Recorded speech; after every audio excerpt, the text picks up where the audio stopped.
Hi. അപ്പോൾ next നമ്മൾ നോക്കാൻ പോകുന്നത് methods of maintaining capital accounts ആണ്. രണ്ട് രീതിയിൽ നമുക്ക് പാർട്ട്ണർഷിപ്പിന്റെ റിലേറ്റഡ് ആയിട്ട് ക്യാപിറ്റൽ അക്കൗണ്ട്സ് രണ്ട് രീതിയിൽ നമുക്ക് മെയിൻറ്റെയിൻ ചെയ്യാൻ പറ്റും. അതൊക്കെ എന്തൊക്കെയാണെന്നുള്ളത് നമുക്ക് നോക്കിയാലോ.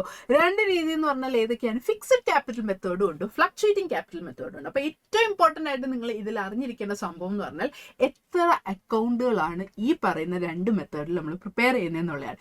ഫിക്സഡ് ക്യാപിറ്റൽ മെത്തേഡിൽ നമ്മൾ രണ്ട് അക്കൗണ്ടുകൾ പ്രിപ്പയർ ചെയ്യുന്നുണ്ട്. അത് ഏതൊക്കെയാണ്? ക്യാപിറ്റൽ അക്കൗണ്ടും കറണ്ട് അക്കൗണ്ടും. ഓക്കെ. പക്ഷെ ഫ്ലക്ച്വേറ്റിംഗ് ക്യാപിറ്റൽ മെത്തേഡിൽ വരുമ്പോൾ എന്താണ് നിങ്ങൾ ശ്രദ്ധിക്കേണ്ടത്? ആകെപ്പാടെ ഒറ്റ അക്കൗണ്ട് മാത്രമേ നമ്മൾ പ്രിപ്പയർ ചെയ്യുന്നുള്ളൂ. അത് ഏതാണ്? ക്യാപിറ്റൽ അക്കൗണ്ട് ആണ്. ഓക്കെ. അപ്പം രണ്ട് മെത്തേഡിൽ നമുക്ക് ക്യാപിറ്റൽ അക്കൗണ്ട് മെയിൻറ്റെയിൻ ചെയ്യാൻ പറ്റും. ഒന്ന് ഫിക്സഡ് ക്യാപിറ്റൽ മെത്തേഡും അതേപോലെ ഫ്ലക്ച്വേറ്റിംഗ് ക്യാപിറ്റൽ മെത്തേഡും. ആൻഡ് ഫിക്സഡ് ക്യാപിറ്റൽ മെത്തേഡിൽ എന്താണ്? രണ്ട് അക്കൗണ്ടുകൾ നമ്മൾ മെയിൻറ്റെയിൻ ചെയ്യുന്നുണ്ട്, ക്യാപിറ്റൽ അക്കൗണ്ടും കറണ്ട് അക്കൗണ്ടും. ആൻഡ് ഫ്ലക്ച്വേറ്റിംഗ് ക്യാപിറ്റൽ മെത്തേഡിൽ ആകെപ്പാടെ ഒറ്റ അക്കൗണ്ട് നമ്മൾ പ്രിപ്പയർ ചെയ്യുന്നുള്ളൂ. അത് ഏതാണ്?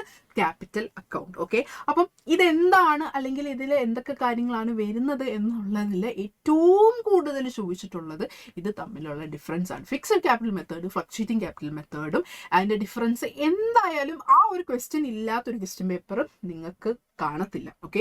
ഡെഫിനറ്റ്ലി 100% എന്നുള്ള രീതിയിൽ പ്രൊഡിക്ഷനോ കാര്യങ്ങളൊന്നുമല്ല, പക്ഷെ 100% ചോദിച്ചിരിക്കും എന്നുള്ള ഒരു ക്വസ്റ്റ്യൻ ആണ് ഫിക്സഡ് ക്യാപിറ്റൽ മെത്തേഡും അതേപോലെ ഫ്ലക്ച്വേറ്റിംഗ് ക്യാപിറ്റൽ മെത്തേഡും തമ്മിലുള്ള ഡിഫറൻസ് എന്ന് പറയുന്നത്. അപ്പോൾ അതിൽ മെയിനായിട്ടും അറിഞ്ഞിരിക്കുന്ന കുറച്ച് സംഭവങ്ങളാണ് നമ്മൾ ഡിസ്കസ് ചെയ്യുന്നത്.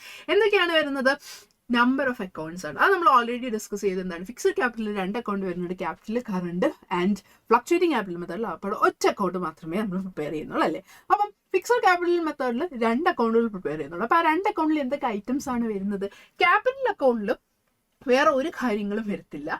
ക്യാപിറ്റൽ എത്രയാണോ അത് മാത്രമേ വരത്തുള്ളൂ. ബാക്കിയുള്ള എല്ലാ adjustments, salary, interest on capital, drawings, interest on drawings, ഇങ്ങനെയുള്ള കാര്യങ്ങളെല്ലാം എവിടെ ആയിരിക്കും നമ്മൾ കാണിക്കുന്നത്? കറണ്ട് അക്കൗണ്ടിലായിരിക്കും. പക്ഷെ ഫ്ലക്ച്വേറ്റിംഗ് ക്യാപിറ്റൽ മെത്തേഡിൽ എന്താണ്? എല്ലാം നമ്മൾ ഒറ്റ അക്കൗണ്ടേ ഉള്ളൂ. അപ്പം പിന്നെ വേറെ ഇതിൽ കാണിക്കാൻ പറ്റും? ഇല്ല. അപ്പോൾ എല്ലാം നമ്മൾ ക്യാപിറ്റൽ അക്കൗണ്ടിലായിരിക്കും കാണിക്കുന്നത്.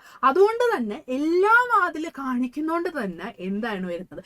ക്യാപിറ്റൽ എപ്പോഴും ഇങ്ങനെ ഫ്ലക്ച്വേറ്റ് ചെയ്തുകൊണ്ടിരിക്കും, മാറിക്കൊണ്ടേയിരിക്കും. കാരണം ഈ പറയുന്ന സാലറി, കമ്മീഷൻ, ഇങ്ങനെയുള്ള കാര്യങ്ങളെല്ലാം മാറിക്കൊണ്ടിരിക്കുന്നതുകൊണ്ട് തന്നെ ക്യാപിറ്റൽ അക്കൗണ്ടിലാണ് അത് കാണിക്കുന്നതുകൊണ്ട് തന്നെ അത് എപ്പോഴും ഇങ്ങനെ മാറിക്കൊണ്ടിരിക്കും. അതാണ് മൂന്നാമത്തെ പോയിന്റ്.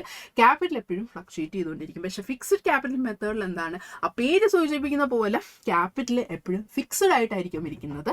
അൺലെസ് ആൻഡ് അണ്ടിൽ, അതിന് രണ്ടൊരു കണ്ടീഷനും കൂടെ ഉണ്ട്. നിങ്ങൾ എഴുതുമ്പോൾ അതും കൂടെ ചേർത്ത് എഴുതുക. എന്താണ്?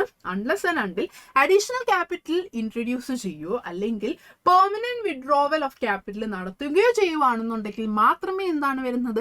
ക്യാപിറ്റലിൽ ഡിഫറൻസ് വരുത്തുള്ളൂ. ഇല്ലാന്നുണ്ടെങ്കിൽ ക്യാപിറ്റലിൽ എത്ര ആണോ അതിന് മാറ്റം വരില്ല. നിങ്ങൾ തന്നെ ആലോചിച്ചു, പുതിയൊരു ബിസിനസ് തുടങ്ങുക, എല്ലാ വർഷവും ഇങ്ങനെ നമ്മൾ ക്യാപിറ്റൽ അതിനകത്ത് ഇങ്ങനെ ആഡ് ചെയ്തുകൊണ്ടിരിക്കുമോ? ഇല്ല. എത്ര വെച്ചിട്ടാണോ തുടങ്ങുന്നത് അതായിരിക്കും ബേസിക്. വല്ലപ്പോഴും കാണും എന്തെങ്കിലും അത് ബിസിനസ് വളരുന്നതിനനുസരിച്ച് അഡീഷണൽ ക്യാപിറ്റൽ വരികയും അല്ലെങ്കിൽ പെർമനന്റ് ആയിട്ട് നമ്മൾ വിഡ്രോയിൽ നടത്തുകയും ചെയ്തിട്ടുള്ളൂ. അതുകൊണ്ട് ക്യാപിറ്റൽ അക്കൗണ്ട് എപ്പോഴും ഫിക്സഡ് ആയിട്ടായിരിക്കും ഇരിക്കുന്നത്. ആൻഡ് ഈ പറയുന്ന ക്യാപിറ്റൽ അക്കൗണ്ട് എപ്പോഴും ഫിക്സഡ് ആയിട്ട് തന്നെ ഇരിക്കുന്നതുകൊണ്ട് തന്നെ ക്യാപിറ്റൽ അക്കൗണ്ട് എപ്പോഴും എന്ത് ബാലൻസ് ആയിരിക്കും കാണിക്കുന്നത്? ക്രെഡിറ്റ് ബാലൻസ് ആയിരിക്കും കാണിക്കുന്നത്. അതാണ് ക്യാപിറ്റൽ അക്കൗണ്ട് നമ്മൾ basic rules, modern rules of debit and ക്രെഡിറ്റിലും പറയുമ്പോൾ എന്താണ്? ക്യാപിറ്റൽ അക്കൗണ്ടിന് ക്രെഡിറ്റ് ബാലൻസ് ആണ്. പക്ഷേ ഫ്ലക്ച്വേറ്റിംഗ് ക്യാപിറ്റൽ മെത്തേഡിൽ എന്താണ് സംഭവിക്കുന്നത്? ഈ പറയുന്ന അഡ്ജസ്റ്റ്മെന്റ്സും കാര്യങ്ങളെല്ലാം നമ്മൾ അതിൻ്റെ അകത്ത് ഇൻക്ലൂഡ് ചെയ്യുന്നതുകൊണ്ട് തന്നെ ചിലപ്പോൾ ക്രെഡിറ്റ് ബാലൻസ് ആയിരിക്കും, ചിലപ്പോൾ ഡെബിറ്റ് ബാലൻസ് ആയിരിക്കും. അപ്പം എന്തൊക്കെ വന്നാലും ഈ പറയുന്ന ഒരു പോർഷൻ പഠിക്കാതെ പോകരുത്. അതും മനസ്സിലാക്കി തന്നെ പഠിക്കുക. നിങ്ങൾക്ക് ഏറ്റവും ഇമ്പോർട്ടൻ്റ് ആയിട്ട് ചോദിക്കുന്നതായിരിക്കാം. ഇപ്പം നിങ്ങൾക്ക് ക്വസ്റ്റ്യൻ പാറ്റേൺ ഒക്കെ മാറിയോണ്ട് തന്നെ ചിലപ്പോൾ ഇത് ഡയറക്റ്റ് ആയിട്ടൊന്നും ചോദിക്കണോ, ഇതിൽ വേറെ രീതിയിലായിരിക്കും ചോദിക്കുന്നത്. സോ ഇത് നോട്ട് ചെയ്ത് വെക്കുക. Thank you.